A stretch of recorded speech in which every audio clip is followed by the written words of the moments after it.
ಎಲ್ರಿಗೂ ನಮಸ್ಕಾರ. ನಾನಿವತ್ತು ನಿಮ್ಮನ್ನ ಒಂದು ವಿಶೇಷವಾದ ದೇಶಕ್ಕೆ ಕರ್ಕೊಂಡು ಹೋಗ್ತಿದ್ದೀನಿ.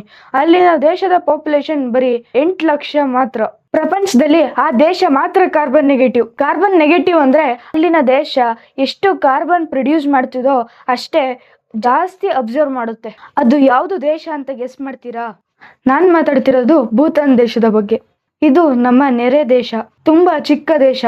ಆದ್ರೆ ಅಲ್ಲಿನ ಜನರು ಅವರ ಆಚಾರ ವಿಚಾರಗಳಲ್ಲಿ ಎಲ್ಲರಿಗಿಂತ ದೊಡ್ಡವರು. ಅಲ್ಲಿನ ಜನರಿಂದ ನಾವು ಕಲಿಯೋದು ಸಾಕಷ್ಟಿವೆ. ಎಲ್ಲದಕ್ಕಿಂತ ಮುಖ್ಯ ಕಾಮನ್ ಸೆನ್ಸ್. ಅದು ಅಲ್ಲಿನ ಜನಕ್ಕೆ ದೇವರು ಚೆನ್ನಾಗಿ ಕೊಟ್ಟಿದ್ದಾನೆ. ಇಲ್ಲಿನ ತರ ಎಲ್ಲೆಂದರಲ್ಲಿ ಕಸ ಎಸೆಯೋದಿಲ್ಲ. ಪ್ಲಾಸ್ಟಿಕ್ ಬಳಕೆ ಕಡಿಮೆ ಮಾಡ್ತಾರೆ. ಮರಗಳನ್ನ, ನೇಚರ್ನ ದೇವರ ತರ ಆರಾಧಿಸುತ್ತಾರೆ. ಇನ್ನೊಂದು ಇಂಟ್ರೆಸ್ಟಿಂಗ್ ವಿಚಾರ ಅಂದ್ರೆ ಅಲ್ಲಿನ ಗೌರ್ಮೆಂಟ್ಗೆ GDP ಗಿಂತ GNH ಬೆಲೆ ಜಾಸ್ತಿ. GNH ಅಂದ್ರೆ ಗ್ರಾಸ್ ನ್ಯಾಷನಲ್ ಹ್ಯಾಪಿನೆಸ್.